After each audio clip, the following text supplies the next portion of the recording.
Good afternoon, everybody. Uneducated Economist here. So I was reading an article talking about Multnomah County here in Oregon and how it is that they plan on dealing with the homelessness that is running rampant through the county and what it is that they can do. Now, the Portland area is definitely hit pretty hard with the homeless encampments, tent cities. I'm experiencing it here myself out in Astoria, where we had quite a bit of homelessness and tents being set up in different parks and areas around the city. And what it is that people can do about it now, I hear a lot of people complain about laziness and mental health and, drugs and stuff like that. And there is a lot of reasons for the homeless and the conditions that they have put themselves in to be on the streets. It's difficult to come up with a way of dealing with this, to say, hey, I got the answers for you, or somebody says, hey, what's the economic answers that can be done to deal with the homelessness. The point I'm going to make about it is that you can't. There's no way that you will ever have a society in which that the homeless don't exist. That's something that has been the case since the beginning of time, really. So when I see people coming up with ideas as far as how to deal with the homeless, I shake my head thinking this will never work. This is not a solution. This is very short term. This is a problem that you are trying to cover up with, trying to cover up the symptom of the problem. You're not really dealing with the root causes of it. And now, mainly, what I find quite interesting, fascinating, disappointing in a lot of ways, but also part of the cycle. So when I think about it being disappointing, really, I shouldn't think that way. It's just more of the evidence of the cycle that has taken place that is dividing the rich and the poor. And now what Multnomah is doing is they are going to basically pre-rent, pay in advance to landlords units for people to live in, whether it's an apartment or an actual house or whatever. The county is going to pay for people to have this residence to live at. And I think to myself, wait a minute here. You are going to go and pay the rent for the homeless? In advance, go and pay for them. You are so sick of seeing them on the streets now, right? They're in your view, and you're tired of that. And you now want to get them off the streets and out of your sight, and you're willing to pay for that. I mean, that's really ultimately what they're saying here. I mean, they're not saying, hey, we want to help you out, figure out what your drug problem is, your mental health issues, employment issues, whatever it is that's taking place. No, we just really are tired of looking at you, and we want you out of our sight. And so what we're going to do is we're going to put up $14 million to rent places for you for 300 people, right? It was 200 something locations that they are planning on doing this. And I might be wrong on this, but this is what it said in the article. So I haven't done any kind of deep dive research. I'm just kind of going off of this article, but I was just doing the quick math on this and thinking, okay, wait a minute, you're going to do $14 million, I'm sure tax dollars, right? To house 300 people for a year. Maybe I'm wrong on those numbers. Maybe it's longer than a year, but that's kind of what the article was implying. And so I'm thinking just some quick calculations. That's $46,000 a year per person to house them. There's no rent. I mean, what do you plan on renting them the nicest place in the entire state to live in? I mean, $46,000 a year for 1 year for housing one person, get them off the street.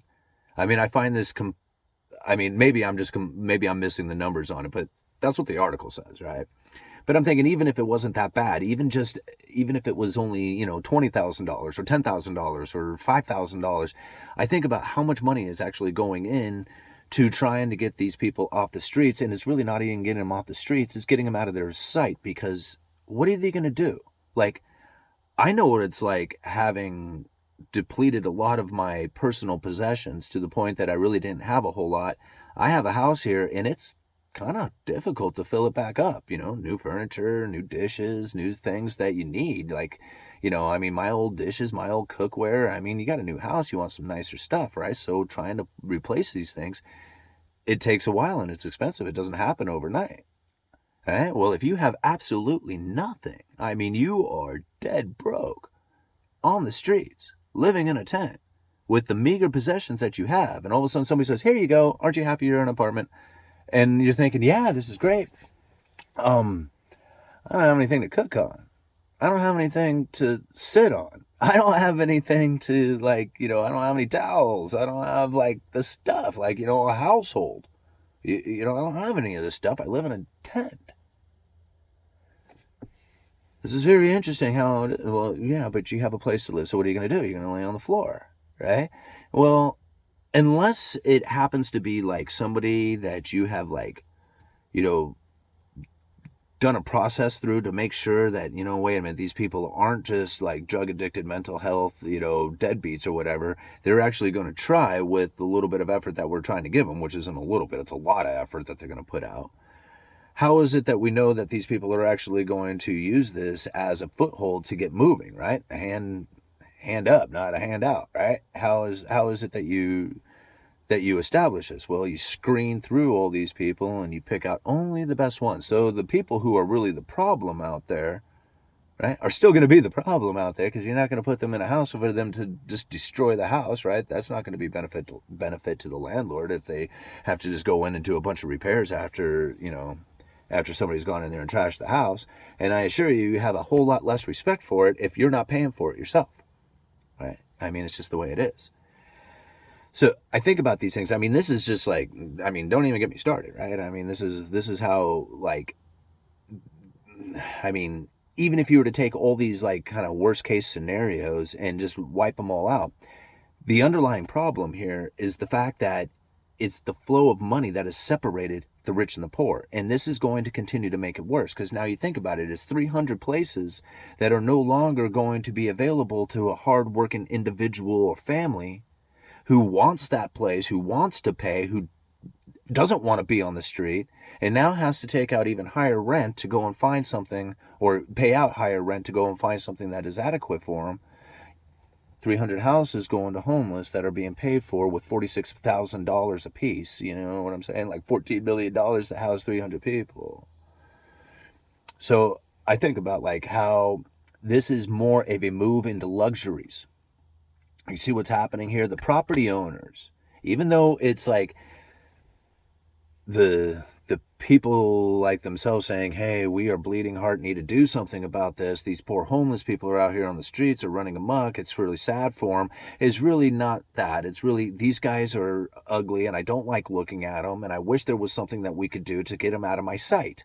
I mean, let's just state it the way it is. Okay?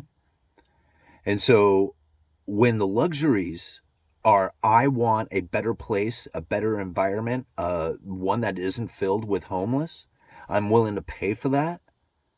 I would be willing to pay. Not me personally. I'm just saying, though, like, the attitude of the property owners when you have such a condition in which that you have driven so much new money into a particular area, and you enjoy those conveniences of the higher cost living, right? Because you have this new money. You think about it like you sold a $1 million place in LA, and now you're buying a $500,000 house in Portland. Now you got $500,000 to spend, and now that's just like a simple one. There's way bigger cases than that, right?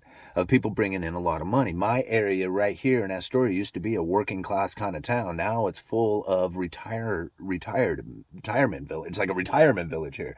We got medical district building up. We have a lot of new money coming in that is going to be catering to that particular type of property owner here, or to the particular type of money that is coming in. And that's not really conducive to a working class. And now people go, where are all the working people? How come I can't find any carpenters around here? It's because they all had to go to Portland to find a better place to live, because the cost of living is too expensive here, because it's been driven up by all this new money that is coming in. It's gentrification. It happens, right? And now people want to say that it's like, something that you can deal with as far as the reversal of it. It doesn't work like that. It's not something that you can reverse. I mean, a reverse is a complete crash, like a complete and utter destruction of the economy, and then reestablishing it from a new like, well, the way they call it is it's like a burning out of the undergrowth, burning out all the bad debt, all the misallocated money, all that other stuff, and then it gives room for the new shoots to grow, right? This is how the economy gets strong again once you have created such a mess of basic, like, separation of the rich and the poor with the higher standard of living. So, well, this mess can't be reversed, right?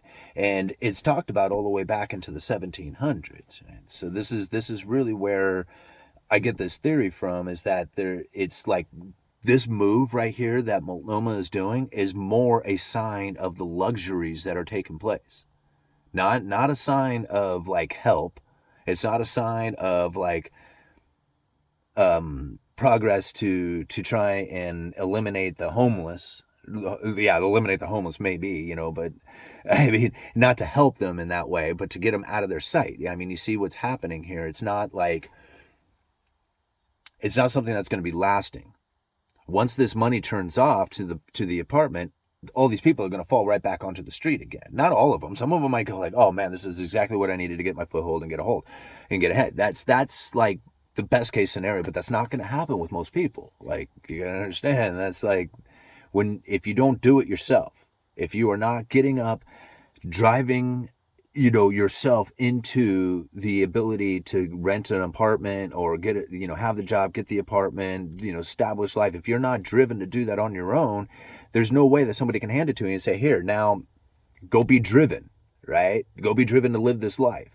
It doesn't happen like that, and it will deteriorate. It's literally trying to fix the symptom and not the problem of it. Now, I pulled the part out of Cantillon's essay that talks about the luxuries, right? And talks about the problems. And it talks about the new money pouring in and everybody diving into the luxuries. Listen to this. Okay. But the borrowing road, here he goes, which holds an advantage in the present, leads to a dead end and is but a flash in the pan.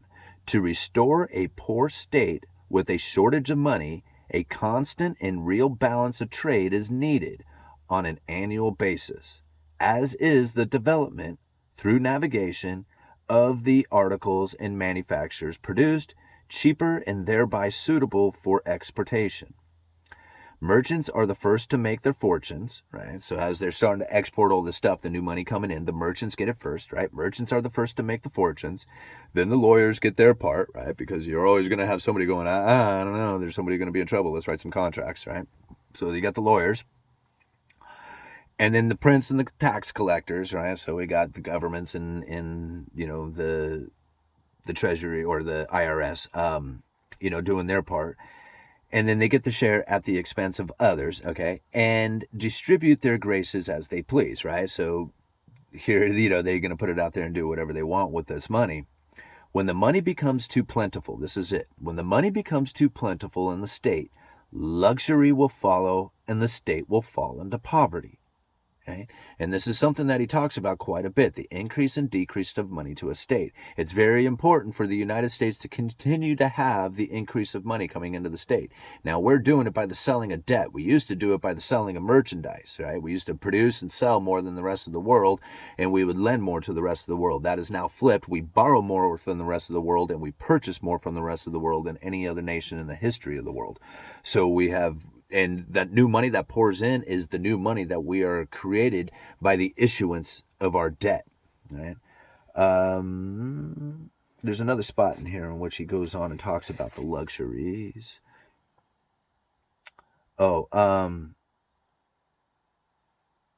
Money was okay. Then he talks about like how many nations, he's talking about Rome and all kinds of places, and how they dealt with this increase of money, which was doing great and everybody loved it and everybody's diving into luxuries and just having a great old time. But then the money starts going the other way and they start losing, and they're trying to figure out how it is that they can deal with it, because what ends up happening is that they were bringing in a bunch of They had the money, right? They were out there fighting wars, getting mines, doing all this stuff. And as they were getting this money, they were buying foreign products. And as they were buying foreign products, they were loving it. But once the money turned off, they couldn't get more money coming in. Then the foreign production stopped coming in. Everybody starts falling into poverty. And that's what he was talking about. Money was then so scarce in Rome that the emperor collected enormous quantities of wheat, being unable to collect enough tax money for his enterprise. Thus, the Roman Empire declined through the loss of its money before losing any of its estates. That is what luxuries brought about and what it always will bring about in similar circumstances. So that's really what this whole problem with the economy, and it's not really a problem, it's cycle. You just have to understand it. That's what it is. And when you have new money pouring into the system and you find a concentration of it happening, you're going to find a division between the rich and the poor. You're going to find that the inhabitants really start to enjoy the higher standard of livings. And with this higher standard of livings, it makes it very difficult for new working class people to be there, right? So you end up having this division. You have the absolute poor and the absolute rich. And the working class are just we can work, but it doesn't do anything. We work for nothing. We're not any better than these guys who don't work, right? Or just barely better than them, right? And so they bail. And then that's what you end up having is you have this continuous separation. And what do you do about it? It's just we have all this stuff and you guys are ugly. Get in those buildings over there so you can be out of my sight. And I'm willing to drop $14 million to make that happen if you could just please get out of my sight, right? And that's really ultimately what this is saying. Uneducated Economist. You guys let me know.